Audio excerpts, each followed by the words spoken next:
அனைவருக்கும் வணக்கம். நம்ம சேனலோட வியூவர்ஸோட எண்ணிக்கை டே பை டே இன்க்ரீஸ் ஆகிட்டே போகுது.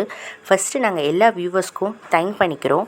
நீங்கள் மறக்காமல் லைக் அண்ட் சப்ஸ்கிரைப் பண்ணுங்கள். அப்போ தான் எங்களோட அடுத்தடுத்த வீடியோஸ்லாம் உங்களுக்கு நோட்டிஃபிகேஷனாக வரும். ஸோ இப்போ நம்மளோட டாபிக்குள்ளே போகலாம். இன்றைக்கி நம்ம பார்க்க போகிற டாபிக் என்னன்னு பார்த்தீங்கன்னா, உங்களோட மனம் எப்படி செயல்படுகின்றது. ரொம்ப ரொம்ப சூப்பரான டாபிக்ங்க. ஸோ நம்ம ஆத்தர் இதை ஒரே லைனில் எப்படி சொல்லியிருப்பாருன்னா, விதிக்கு அதிபர் அப்படின்னு இருப்பார். நம்ம மனம் நம்ம தான் விதிக்கு அதிபர் அப்படின்னு சொல்லியிருப்பாங்க. ஸோ விதிக்கு என்னப்பா இவர் விதிக்கு அதிபர்னு சொல்கிறாரே அப்படின்னு நம்ம யோசிப்போம். நம்மளாம் என்ன நினச்சிட்ருக்கோன்னா, நம்ம தலையெழுத்தை யாரோ ஒருத்தவங்க எழுதியிருப்பாங்க. ஸோ அந்த தலையெழுத்தை நம்ம சில சமயம் சொல்லுவோம், நம்ம ஹேண்ட் ரைட்டிங் நல்லா இருந்தால் தலையெழுத்து நல்லா இருக்காது, இல்லாட்டி நம்ம தலையெழுத்தை வேண்டாம் எழுதுனா இவ்வளோ கஷ்டப்பட்டுக்கிட்டு இருக்கோம் அப்படின்னு நிறைய அந்த தலையெழுத்தை பற்றி நம்ம புலம்பிக்கிட்டு இருந்திருப்போம். ஆனால் நம்ம ஆத்தர் என்ன சொல்கிறாருன்னா, அந்த தலையெழுத்தை எழுதுனதே நம்ம தான் அந்த தலையெழுத்தை எழுதிக்கிட்டு இருக்கோம் அப்படின்றாரு. இது எவ்வளோ சூப்பரான பாயிண்ட் பாருங்களேன். ஸோ நீங்கள் என்ன நினைக்கிறீங்களோ, உங்களோட எண்ணம் என்னவாக இருக்கோ அதுதான் உங்களோட தலையெழுத்தாக இருக்குது அப்படின்றாங்க. டெய்லி இல்லை உங்களோட லைஃப் என்னன்றதோ தலையெழுத்த ஒரு பேராகிராஃபாலாம் இருக்காது. நீ என்ன நினைக்கிறியோ அதுதான் உன்னுடைய விதி, அதுதான் உன்னுடைய தலையெழுத்து அப்படின்னு அழகாக இந்த ஆத்தர் சொல்கிறாரு. அதுக்காக தான் சொல்லுவாங்க, நல்லது எண்ணம் போல் வாழ்வு அப்படின்னு சொல்லுவாங்க. உங்களோட எண்ணம் எப்படி இருக்கிறதோ அதுவே உங்களுடைய விதியாகவும் உங்களுடைய வாழ்வாகவும் இருக்கும் அப்படின்னு சொல்கிறாங்க. ஸோ நல்லதை நினைப்போம், நல்ல வாழ்வை அமைப்போம் அப்படின்றது தான் மெயின் கான்செப்ட்டுங்க. ஸோ அதாவது நம்ம ஆழ்மனம் என்ன செய்யும் அப்படின்னா, எது உணர்வு மனம் என்ன சொல்லுதோ அதை தான் கேட்டுகிட்டே இருக்கும். இப்போ நான் என்ன சொல்கிறேன்னா, இப்போ நான் ஜெயிச்சிடுவேன், இந்த வீடியோவில் 100 லைக்ஸ் வந்துடும், ஸோ இந்த வீடியோ சூப்பராக போகும், வியூவர்ஸோட கவுண்டிங் அதிகமாக வரும் அப்படின்னு நான் நினைக்கிறேன் அப்படின்னா, இப்போ நார்மலாக நான் பேசிக்கிட்டு இருக்கேன், இந்த வார்த்தை கூட என் ஆழ்மனம் கேட்டு அதை சக்ஸஸ் ஆகி கொடுக்க வாய்ப்பு இருக்குது. ஸோ நம்ம எப்போவுமே பேசும்போது பாசிட்டிவ் திங்கிங்காகவே பேசுவோம்.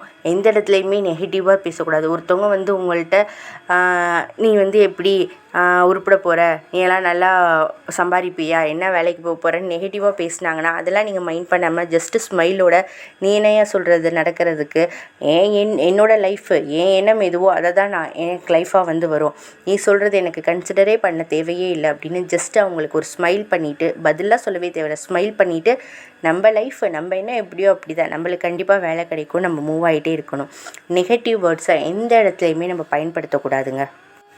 ஃபார் எக்ஸாம்பிளுக்கு சில பேர் நம்மளை பாசிட்டிவாக கலாய்ப்பாங்க. எக்ஸாம்பிளுக்கு இவெல்லாம் பரீட்சையில் படித்து முடிச்சிட்டான்டா, 100க்கு 100 எடுத்துருவான்டான்னு பாசிட்டிவாக கலாய்ப்பாங்க. ஆனால் அவங்க சொல்கிறது நெகட்டிவ் தாட்ஸ் தான், அதை சொல்கிற வே பாசிட்டிவாக இருக்கும்.